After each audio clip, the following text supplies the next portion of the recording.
this, This and so conference will now be recorded. well, hopefully everyone is seeing this. And so, yes, I'm absolutely promoting your event end of December or end of September, not December, that wouldn't be good, but end of September. And I truly hope that each and every one of you will be there and excited to be there myself as a speaker and as an attendee that I've been to other NAHRA events. So again, please come. If you haven't set that up, please do. So we'll move on. And so as Janet said, my talk is called basically benefits. Uh-oh, the CEO called, now what? And whether it's the CEO or the chairman or someone in your world, we're going to talk about that and how to unpack that. First, just a little bit about me to give you my background just a little bit. Uh, my history as a Michigan native and going to college here at Hope College, a little D3 school. I spent some years working for Aetna Employee Benefits as an underwriter and a consultant within them for middle-sized and larger employers, leaving in about 1996 to start my own brokerage firm. I became what's called a licensed insurance counselor, which means that I charge fees and by the hour, by the pound, and I'm allowed to do that at a higher level. It's some neat things. I work a lot with our Michigan SHRM organization and help them manage their various resource partners and things. I've been on school boards, insurance company boards. I have copywritten total compensation and other things I've done. I'm happily married, just the luckiest man alive, with 5 children between 22 and 28.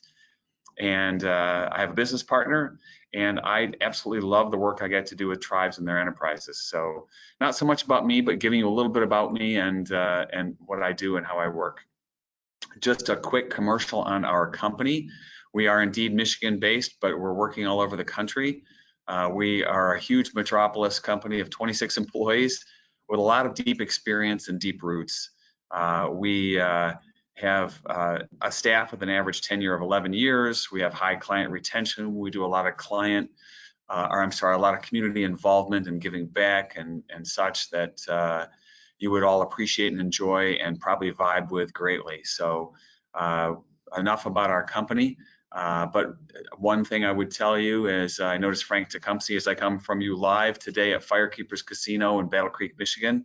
Frank's a longtime client that we really do work to be a partner, not really to be a broker, to really come alongside you. So that's kind of our mantra and that slide. So moving forward, you may or may not relate to this, but hopefully it doesn't happen to you, but it may. You get that phone call, that email, hey, Joe, Frank, John, Sue, guess what? It's the chairman or it's the CEO, and we've got 200 openings, 50 openings, or we've got whatever we need to do to hit our targets this year. And I think benefits is a really important issue that we need to address. But I'm also really concerned about costs. What can we do better? How can we be better so we can hit our targets and be all that and deliver to the tribe? And so I'm going to come over and see you in about 3 hours this afternoon. What do you got for me? Looking forward to it. And so rather than sitting there, hopefully you're wondering what to do. Hopefully you say, I've got this. And so my hope today is to give you a few talking points of what's going on out there, and also some high level and some strategy and some winning things that are working out there. And so as I began thinking about this, I was thinking that each and every one of you are at this intersection of challenges. And this intersection from top down is you've got the executive team pressing into you saying, hey, we need talent, we've got to get it done. We need more people, we need the best people, we need good delivery, we need all this good stuff. And then if you go around the horn to the left, at the same time, we've got the finance department saying, yeah, well, that's great, but we can't just give it away. We'd love to eliminate contributions, reduce deductibles, waiting periods, whatever, but remember, we have a budget.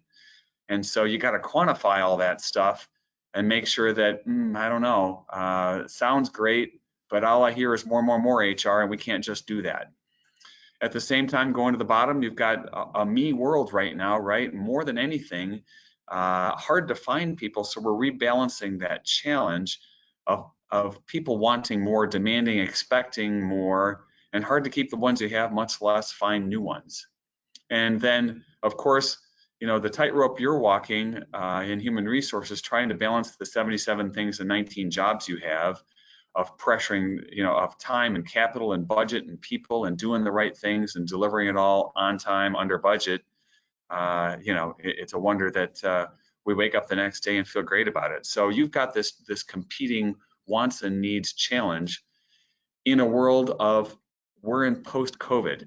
And so you'll see some of the resources I pulled in a little bit here, but we're in a world post-COVID where, in 21, 47.5 million people quit their jobs. Oh my gosh. And it's been a challenge to raise satisfaction and to be sticky and to figure out how to be that employer of choice that you may have been before. And now people have gotten flaky on you. And hoping I'm ringing some bells and you're going, yeah, Doug, I know this is true. And, with dissatisfaction and turnover rates, this is some great survey data that I pulled from a national survey that basically says we as employers, and I'm an employer as well, we all think that and believe that we really do have a strong sense of loyalty from our employees and to our employees. And yet, at the same time, our perceptions are not the realities that employees feel as well, where they're thinking, I don't really know. Roughly a little more than half think that you as an employer have their best interest in mind. And similarly, that they have a strong sense of loyalty. We believe our people have a pretty strong sense of loyalty, but we also know that's really not been the truth. And it's been harder than ever to keep them and to build out programming and strategy to keep them. And so, what do we do with that in our now post-COVID world? Well, there's a few things that you've been doing, and I want to touch on a few before I go into more on the benefits side, because it all ties together, because benefits are part of the people wanting more in their, work-life balance. How can you help me be happier in my job other than just pay me more? Give me more flexibility, give me just more all the way around, as I have, my picture intended there is 1 foot in each camp between work and home and balancing everything else in my world. And so this picture is aptly kind of pictures kind of the need matrix that's going on out there as we view it and as I read about multiple things like you do. Employees are very much worried about their physical health in this world. COVID really sent the alarms off, as you know. Whether I stay healthy, and now we've got the new monkeypox World Health Organization saying, oh no, here comes the next one. Well, hopefully we're not inciting a riot and panic again. But, lifestyle, health, and general well-being is super important. At the same time, we're in a highly inflationary economy right now, and so really tough financially for people making ends meet, paying for gas and rent and food, and worrying about tomorrow is less than worrying about today right now because I'm worried about having enough gas to get to work and how to pay my bills. You've all seen the mental health impact, and we're going to talk about that and unpack that a little bit more. I've got some really good data to share with you, but there's been a huge challenge there of keeping people, whether through isolation or otherwise, up, and then socially engaging just to keep those relationships going in a world where, as I say down below, burnout, all those good things driving people to, oh my goodness, how do we balance all this? And so I think you all need capes, should be given medals as superhuman people for balancing the need and human resources because it's not easy, and you know this. And so one of the last data points, that I was pulling here, and I think this came from the MetLife or the, I don't know if it was United Healthcare or Blue Cross Association.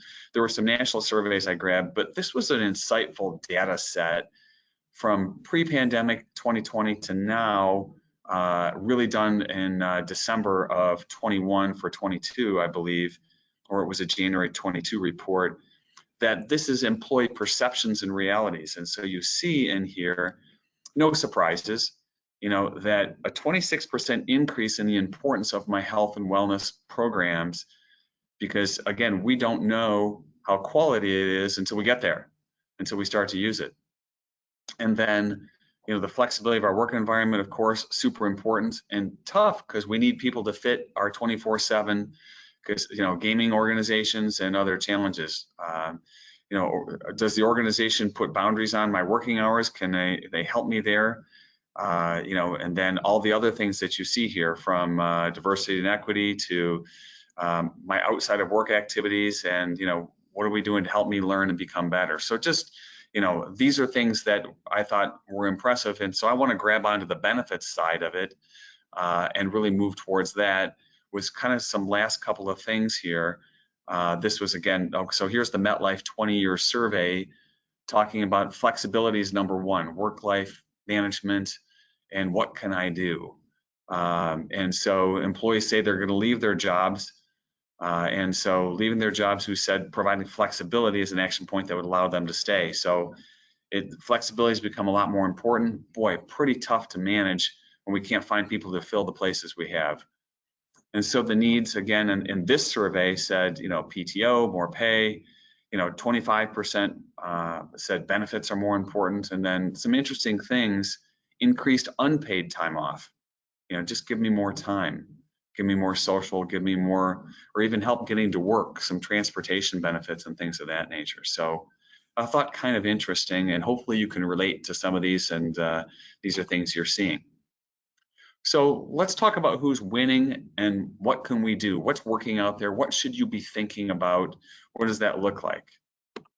But before we go there, I want to talk to you about what some of the data says.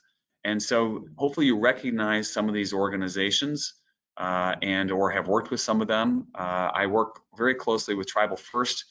And when you come to the NAHRA event, end of September, you'll see Ben Butler and I speaking together, talking about benchmarking the many tribes and organizations underneath your enterprises of what we're seeing from benefits benchmarking, what's high, what's low, what we're seeing.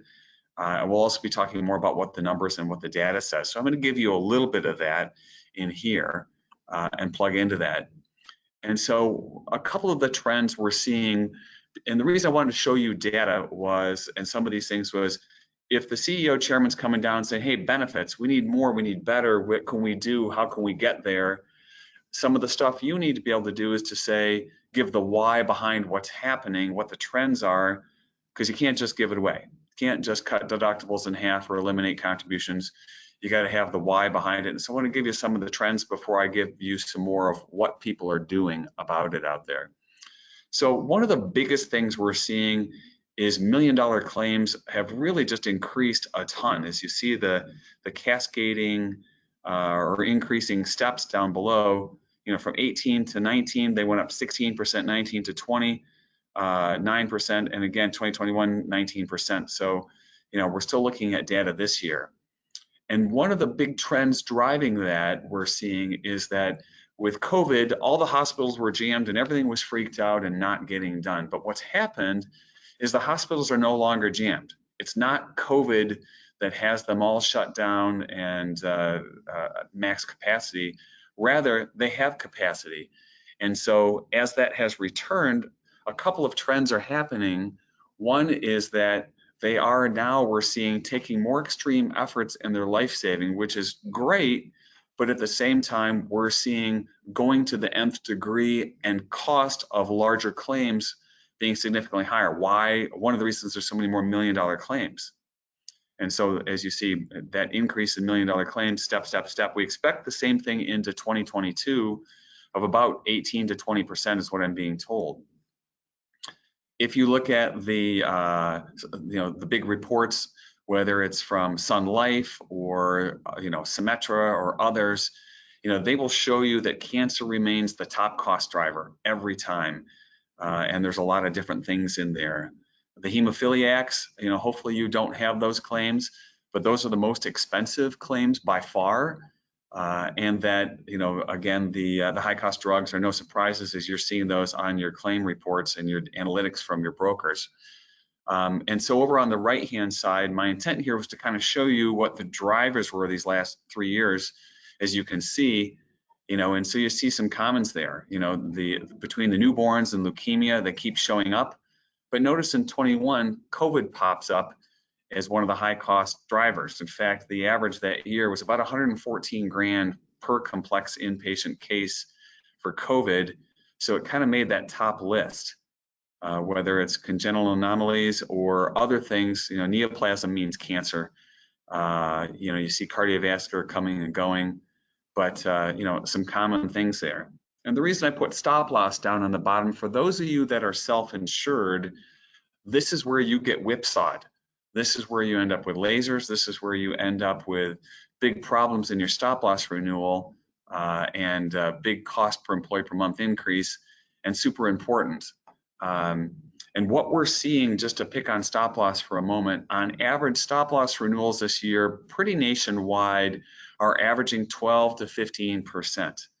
So as you are looking towards your January 1 renewal, whether you talk to Stealth or Tribal First, or you talk to whomever out there, you know, what we're seeing on average 12 to 15%. The good cases are getting 0 to 5%. Those of you that are running well, 0 to 5%. Those of you that are not running well, I have two on my desk, one at 25 and one at 26%. So, and those are both in the tribal gaming world. So just be aware, heads up, that you're going to be needing to shop your stop loss hard this year. Make sure you've got good qualified help to do that. A little more on COVID for you on what the data is showing. 20 and 21 bouncing between 6th and 8th highest spend item out there. If you look to the right, you can see, well, who got COVID? Because we've all thought about that, you know, and as you would guess, all of our kids, 19 and younger, that's only 1% of the claims out there. There's no dollars going towards kids. And then you see the 60 and older in the yellow, but the 40 to 59-year-olds, that's me, I'm in that group there. That's where all the money went. That's where all the claims were. That's who got hit. So hopefully that trend is done and we're through it all. The good news is we are seeing all the data is showing that it's trending down. I would tell you in the data I've read and seen, it was much less worse than it was espoused to be. There were not tons of big claims. Yes, there were deaths. There were a lot of claims, a lot of people out, but we didn't see horrible examples, horrible widespread cost and alarming impact to your bottom line. We did see some for sure. And the other good thing is by the early interventions and the better treatments and things, you know, the average costs are coming down. We're seeing by 50 grand to the 114 grand. One of the big trend concerns that we're struggling to get our arms around are these long haul COVID people. And so if someone had COVID and they ended up with the respiratory or cardiovascular impact from it, and they're still having issues coming out the back end of that, there's a lot of that occurring with, you know, there's not tons of those claims, but there are those claims out there, and they won't show up as labeled as long haul COVID. They'll show up in other places as probably under respiratory and cardiovascular. So be aware of those, and quantifying those is really difficult right now because COVID shows up as the 5th thing, 8th thing down the line with everything else going on.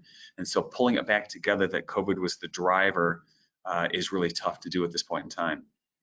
Other important disruptions we're really seeing out of COVID, and this is a big one for all of you. You saw your claims kind of dip for a while in April, May, about 2 years ago, and then kind of come back up. And so what happened in the last 2 years we've noted is about 8 to 12% of people didn't get their prostate exams or their breast exams or other things of that nature. And so there are some late stage diagnosis of cancer and other things that didn't happen timely because people didn't get their testing done because it's COVID, I don't need to do it, or I can't get in, or whatever it might be. So we're seeing that delayed impact, and so we still think there's a tail of, you know, it was 3-4% this year, probably still about 2% of claim spend coming this next year on top of the normal trends that we're seeing. On the mental health side, still very much a problem. Each of you are struggling with programming and plugging in. We're seeing a lot of good impact from the mental health advocacy strategy out there, helping community-based resources, other things really helping. But it's still a problem, still very much an issue, and we're all struggling with finding the right solutions. And virtual seems to be one of the biggest drivers of helping to support that. And then the other thing that you already know, because people didn't get the care they need during the 2 years generally, it has worsened the severity of some. We seem to be through most of that now, but there still is some limited ripple effect of that. The other thing I wanted to tell you is the $1 million claims aren't the problem now. It's the $3 million claims. So we're seeing a new thing happen that it's not blown up, but it's blown crazy. And so these are some of the large claims that we're aware of across the people that we work with. I hope it's none of you. I truly hope it's not you. But these are the things we're seeing are these really complex hot messes, and some are driven a lot by drugs and some are not. But hemophilia, here's 6 million. Anomalies for a newborn with septicemia, blood poisoning problems. The cancers, just crazy, and that's heavy on the drug side. Huge, huge, huge on the drug side. Neurological stuff, combined with cerebral palsy, respiratory, just you can't make this kind of difficulty up. Burns remain a really high cost when they have, the 7.4 million one was a younger person. You can see the 20 to 30-year-olds. We're still seeing a lot of newborn issues. The preemies have become fewer, but still very much out there. So if you don't have a new mothers, a pregnancy program built into your health program, I would encourage you to look into one. The data shows that the outcomes are, the juice is worth the squeeze. It really does add value to that mother and the baby, and the outcomes are better. There's less complex claims there, but again, they still happen, as we know, so be aware. This is a little excerpt on what we found in the Sun Life stop loss report. If you don't get this report, this high cost claims injectable drug trends analysis report, man, it's great. I would tell you, take a look at this. It just gives you top 20, tells you what's going on, and has some great insight into it. And it shows you on their $5 billion book of business what they're seeing and what's going on. All right, then last on mental health, I thought the stats were kind of interesting out there. I think this mostly came out of the Blue Cross Blue Shield Association, which you all have in your state.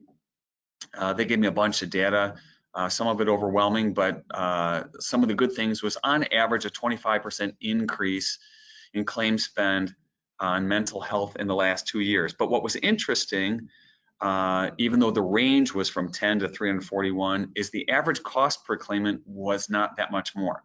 So really what that means is the number of people was more, the utilization, more people getting services and more people getting more services was what was happening, but it is stabilizing. And so from 19 to 21 through 12/31/21, you can see, and you're probably seeing similar data points in your healthcare data from your broker and good reporting, that this is where the big press is depression, sleep and anxiety kind of things, et cetera, out there. Not so much on the opioid crisis, that seems to be gone. So again, what we're seeing is we're working through that. So, again, kind of what I was saying, it's more than mental health. You saw this picture on the right before. The telemental health impact is significant. We're seeing in some spaces really great impact there. My recommendation to you is make sure you're promoting it. You got to get it out there, get some posters, run it through your benefits team, make awareness out there, because again, so many things pinging people, they're just not aware of that it's out there. We're also seeing, the shifting employer behaviors, as you know. Again, all of us are becoming more holistic, more whole employee focused. The general trend has been less about cost. It's been more about how we need to wrap around people and care for them where they are, whether at home or at work, or in all of the things combined in these 4 wheels over here on the right. And so the good news, as you read the MetLife People Survey, you read Kaiser's data points, what it's telling us is that things are stabilizing nicely, and that expectations are settling down, and so there's hope here. So what I'm telling you is going into 23, I think things are going to get better based on what I'm reading, and to as long as this monkeypox thing doesn't blow up on us, I think we're going to be in a better space and we'll dip through recession stuff, but come out the other side, I think, very well. Last piece on the claim data, transplants still very much a problem. Just some and it's going to happen. Not seeing the heart stuff, seeing more on the kidney and liver and occasional pancreatic transplant. Technology improving a ton, costs coming down there, which is great. We don't see that kind of good stuff. Early intervention working, less complications, better pricing, providers, hospitals, giving better treatment, better outcomes. People are up and in and out faster, and so great updates there, good stuff happening. Okay, so who is winning and what can you do about it? So if you've heard Ben Butler talk in Tribal First, I want to play a little bit off of his card and talk about who is winning in that regard. So, those of you that are well aware of the Native American Health Improvement Act, man, that's something you want to grab onto and grab onto that sovereignty, that opportunity that you have, and look at self-insurance. There are many that are not insured or not self-insured. But the feasibility study would be worth doing if you haven't done it in the last few years. What we're seeing from a data perspective here is that self-insuring is the answer, and those that are self-insuring are realizing a lower per employee per month net cost. Not only are costs lower, claims lower, but then you can implement all of the tools that are available to you uniquely as a self-determination 638 tribe, including some of these things I say here. So payer of last resort is one of the most important ones. So payer of last resort, as you may well be aware, allows you to pay behind certain other things, and so that you're pushing risk out elsewhere. And so by capturing that opportunity, we can drive cost over to the exchange through individual policies. We can pay behind Medicare. We can pay behind other things that give you a cost shift to protect your treasury, and without compromising benefits or any access or integrity of your plan. The advent of Medicare-like rates for your tribal members and citizens is terrific. Again, using your PRC program, going off to clinic and getting referral, and then going to hospital and paying at Medicare. We're seeing 75 to 80% discounts compared to 20 to 30, 40 with your normal PPOs and things of that nature. So we're more than doubling discounts there, and so a good opportunity for saving, significant if you're not doing that. And then again, built into the federal program is this CHEF program that subsidizes your stop loss claims all the way down to $25,000 through that pool. And so, you may be doing great things where you are right now. That's good. And we're spending $12 million. We're doing what we're doing, but we're not capturing the better of the best. And so happy to give you example after example, but as we shift risk and cost out through other insurances and payer of last resort, capture Medicare and Medicaid and all the other things through PRC and maybe even IHS, there's great opportunities, and we are seeing tribes who have gone from without to with to see that 10, 20, even 30% cost reduction out there. I can give you an example of a small gaming facility of about 250 people realizing $1.1 million savings this last year through that strategy. So it's real and it works, and it's worth knowing about. And so what we're seeing, other strategies that are working that are resulting in win-wins for everyone out there, are some of these. And so yep, instead of going to the low-hanging fruit that anyone and everyone can tell you of, hey, we got to reduce waiting periods from, first of the month following 30 to data hire, hey, great, that's not a huge cost. It's just going to cost you an extra per employee per month by doing so. Lowering deductibles, changing behaviors there. Yep, great, do all that good stuff. But those that are really winning out there, as we're seeing overall costs, net costs, all have domestic clinics. They all have their own clinic on site or near site, and they're driving not only tribal membership through there, but they're driving all employees through there. And so again, that's a balance you've got to work. But on average, we see a 30 to 40% cost reduction on services that drive through your own clinic, and it recirculates money back through the tribe, which is an awesome way to realize a win-win. And then those that have your own pharmacy are utilizing 340B. And 340B basically is the same as getting drugs at cost. And I'll give you my favorite example. Each and every one of you have heard of Humira, and you see Humira on your drug claims list out there, or you should. And Humira is, $5,000, $6,000, $7,000, $8,000, depending on the version of it you have per month. Well, the cost of it through 340B is 2 cents. So you're taking that $6,000 script and making it 2 cents per month. And again, this is available to anyone in your organization. It's all employees of your gaming enterprise, all employees, spouses, children, etc. This can be set up for all. It's just a matter of executing and how to do that. So it becomes a know-how thing if you haven't seen or done that before. Conversely, tying back to pharmacy, which is a tough enough thing to understand, all the games going on there. If you haven't done a pharmacy review in the last 3 years or so through your broker consultant, you need to. We have seen roughly a doubling of rebates. We have seen from no transparency to transparency, just incredible results coming forward for the better, particularly when combined with the 340B. You can really have a win-win. In fact, we have a client, for example, with about $1 million, $3 million for spend, realizing 340B savings of over $800,000. So normally without the 340B, they'd be realizing, $1 million, $3 million for spend. Now it's costing them, under $500,000 a year for that same pharmacy delivery, no compromise in formulary, etc. Back to pharmacy, site of care, super important. You hear of these high cost infusions and medications being delivered through the hospital. We have one right now. The guy is on an $82,000 a month infusion. And so when they go through the hospital facilities, that's the highest cost delivery you can realize.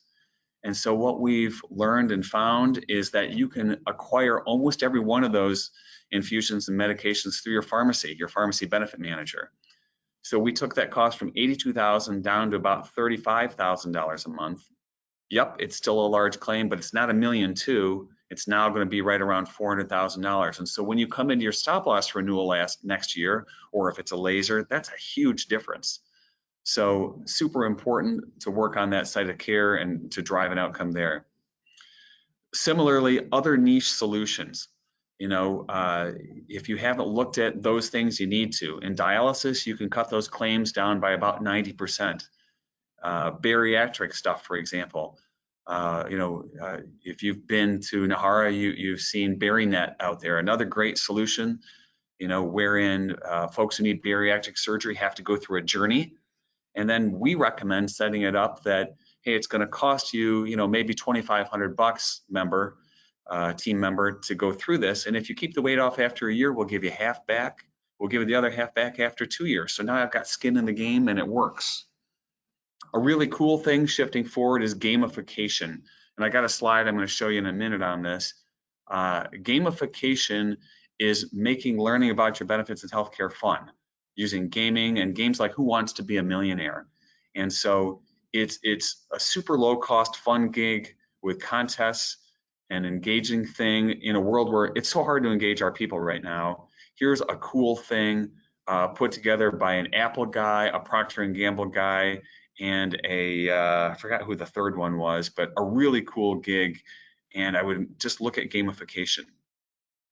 Direct contracting, if you haven't done that for your self-insured plan, or even outside of your insured plan, here's a classic example of this happened last year. Here, somebody needed a knee replacement, and the whole thing was not all in network, and so we went and set up a direct contract with Blue Cross, outside of Blue Cross in this case. The Blue Cross price was $41,000 for their in-network price.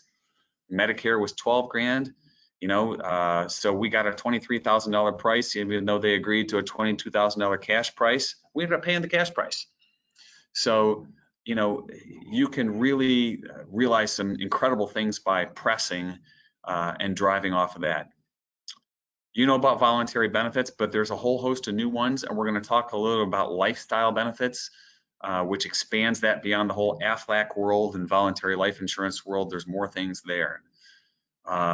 If you haven't taken care of your C-suite, there's a huge reverse discrimination going on out there against your executive team. And the best one I can use is just think of long-term disability. And so if I have a $5,000 maximum LTD benefit, that means I'm getting 60% or 60 grand, which is 60% of a $100,000 salary. Well, I hope all of you are making millions of dollars, but chances are you're all making more than the $100,000, but you're only going to get that $5,000. And so if you're making 200, let's say, you're still only going to get $5,000, which is now 30% of salary. And so you can wrap that up and do some really great things. And so make sure you're looking at that because there's no guarantee that you're holding on to your executive team. And so that's one more way to be sticky and make sure that you're doing that.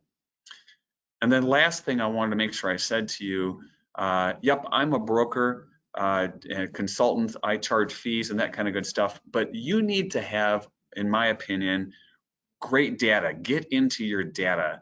And so data analytics, population health management is super killer. What we do, for example, is we get a data feed out of your health provider and pharmacy. All that data comes in and we can swim back upstream and know who needs to be sponsored or who needs to be talked to or who we need to find that niche site of care infusion thing or where the things are emerging and what's going to happen and why. And now we know how to communicate and help people get what they need. Or we can negotiate better stop loss, et cetera, because we've got the data. So you need to be into the data and really know it. So pay attention to the numbers and just make sure you've got good help and representation there. One of the other things I want to talk about going forward that we're seeing a real explosion of, and you know this already, but there's some more interesting things happen that I didn't even write down here. The whole virtual medical organization's gone wild here. And so, of course, you're aware of, Teladoc and all the various flavors of that out there. There's 100 of them. But virtual primary care now expanding into virtual care where they will send a lab tech out or an x-ray machine out to your home to get the x-ray there, to do anything on site, pretty much on demand at your home or at your work site, your place of need for a reasonable cost. To drive the care to you. And that's part of the Amazon care model. Get ready for some of that coming, is care brought to you just like every other package that comes to your front door is where they're going. And there are others in that space already. We're looking at those and, kind of limited, but starting to get better. So pay attention as that comes. All of the Livongos with their pushing out to your diabetic devices and things like that, the disease management pieces are and second opinions and all of those good things we're seeing more and more and more expand there. As CVS, wants to be within 7 miles of everybody, and Google Health has got some cool initiatives coming out with technology that's going to be really crazy. So be aware, and the key will be being in the know to leverage up on that. And when you come in end of September to the NAHRA event, we're going to talk more about some brass tacks on how they intend to get this done and execute for you, and why they think they're going to be able to drive costs and squeeze costs down in these areas. I mentioned I would tell you about gamification. And so again, mobile platform, driven to your phone or iPad, contests, win money, teams, competitions.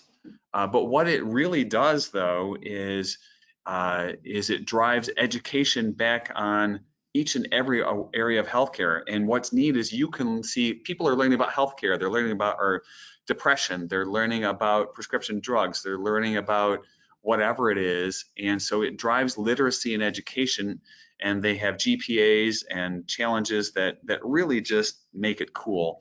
And so I don't want to belabor this, but we have clients using it, and I can't say enough good things about it. And this, I didn't intend for it to go this way, but lifestyle benefits are another thing that we're seeing an emergence of. And so benefits are so much more, or becoming so much more than just, our typical benefits piece.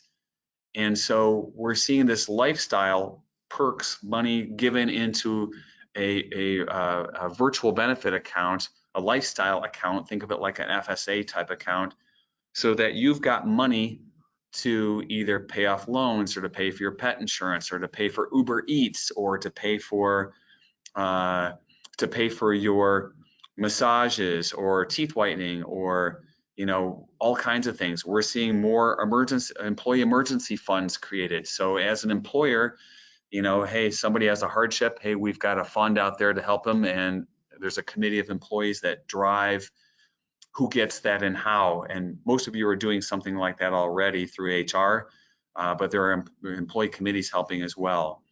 And again, so this lifestyle benefits trend is gaining more. We're finding, particularly among the white collar side, the white gray collar, where money is being thrown at that. We're seeing an uptick in pure financial wellness initiatives out there, and otherwise, some behavioral and wellness and those types of things. But so be aware of this. And again, I'm not encouraging that you add 72 new vendors. There are vendors that will aggregate all this under one umbrella for you if that's of interest. Because again, there's that fatigue for your HR and benefits department of, oh my gosh, how many vendors can we possibly manage? And so there are ways to streamline that. Again, this was more about gamification. How to live to be 100 was an example, and you can live 12 years longer if you do these things. So again, just great themes and things happening there. Okay, so I want to kind of get to the end a little bit here as I'm getting long-winded and hopefully keeping you awake and engaged. So when we first sat in 2020, just before COVID, we said in 2021, we thought costs were going to go up roughly 5% per year based on all the data. And what has happened is we've seen a little bit higher in the base stuff, but COVID has thrown a ripple effect in that as everything was just absorbed. And so really in 21, we saw 11, 12, and we're seeing 6, 7, 8, even a little bit, 8, 9 this year, and 22 is what we're realizing. But we think 23 is going to settle down, where nationally we're going to see, depending on where you are, some areas a little higher cost, some a little lower cost, in the 5 to 7 range. And that was validated not only by the United Healthcare folks, but by the Blue Cross Association people. That's kind of what they're forecasting. It's what we're seeing in our data. They collectively, if you go back to all those names I showed you before, even the Aetna Maritanes, still think there's a 1 to 2% deferred care impact out there, but substantially less, so it's waning. So if you're budgeting into this 23 with stop loss and those kind of things on your claim levels, we're seeing 5 to 7%. On the fixed costs, we're seeing, admin fees and things pretty flat, 1, 2%. The stop losses I mentioned to you before, we're seeing those in that average 12 to 15%. Bad cases are getting hit harder. Good cases are really doing well, even better than normal, with even 0s and 2s and 3s. So be aware of that. That's kind of what that looks like. So kind of my closing, good old Albert Einstein, if you're doing the same thing over and over again as an organization and expecting things to change, stop it. It's not going to happen. It's not going to work. You're going to keep getting what you always got by doing what you always did. And so this is kind of a life mantra for me is, the moment we keep expecting to see the same thing, something different to happen by doing the same thing, you got to stop and pause and change. So, think differently, look outside the box, get good help.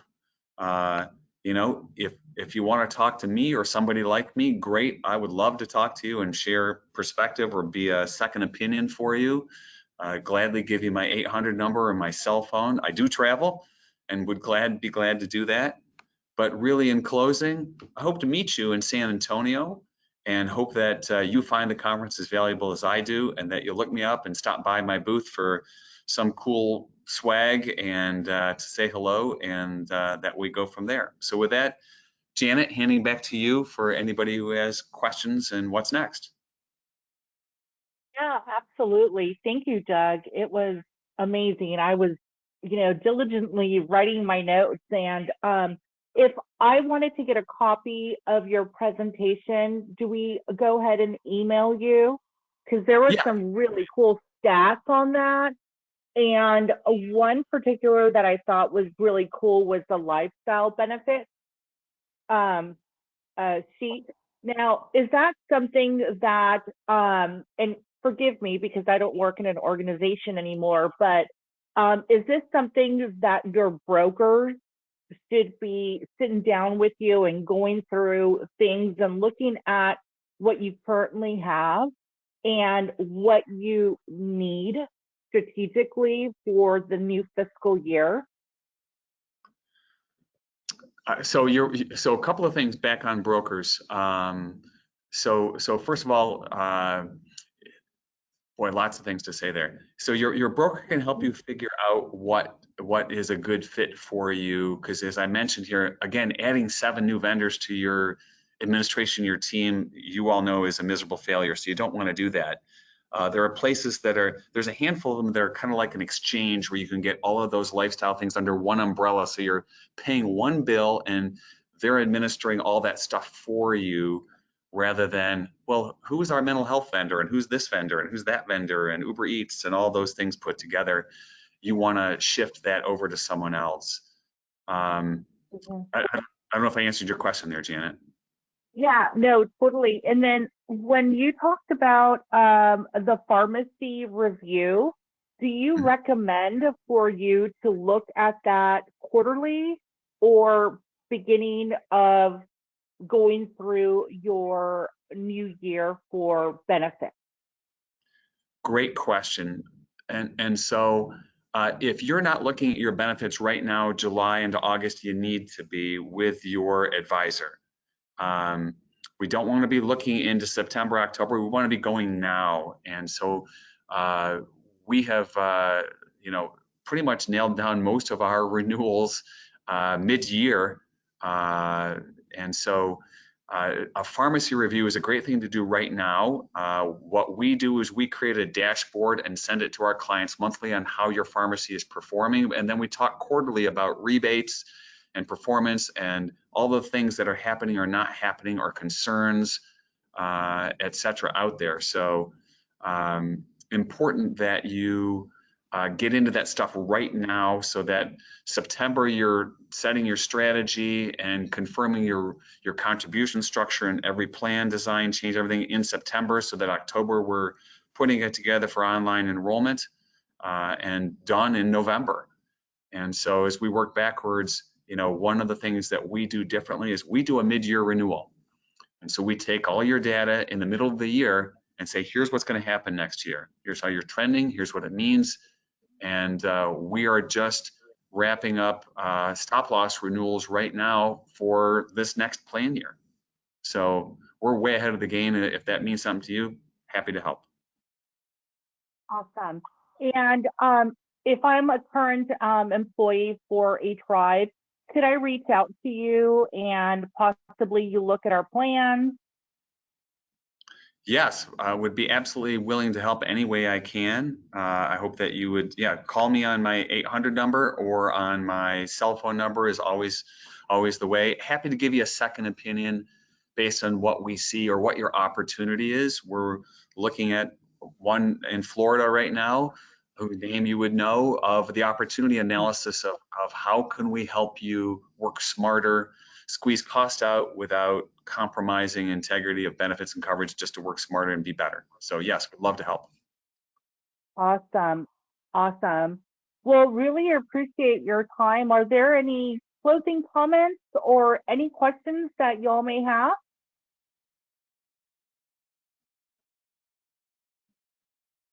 Well, Doug, you were very informative. Well, I hope this was helpful, everybody. I hope you have a It great day. was. It was. And once again, reach out to Doug. Him and his team are really resourceful. Doug at ssgmi.com. And he will be in San Antonio. So if you haven't registered, early bird ends on 7/31, which is coming up. So make sure that you register and you get to meet Doug and Ben, and they'll be speaking as well. Doug, thank you so much for your time. I want to thank everyone who have joined us today, and we'll see you in San Antonio. Thanks, everybody. Have a great day. Thank you.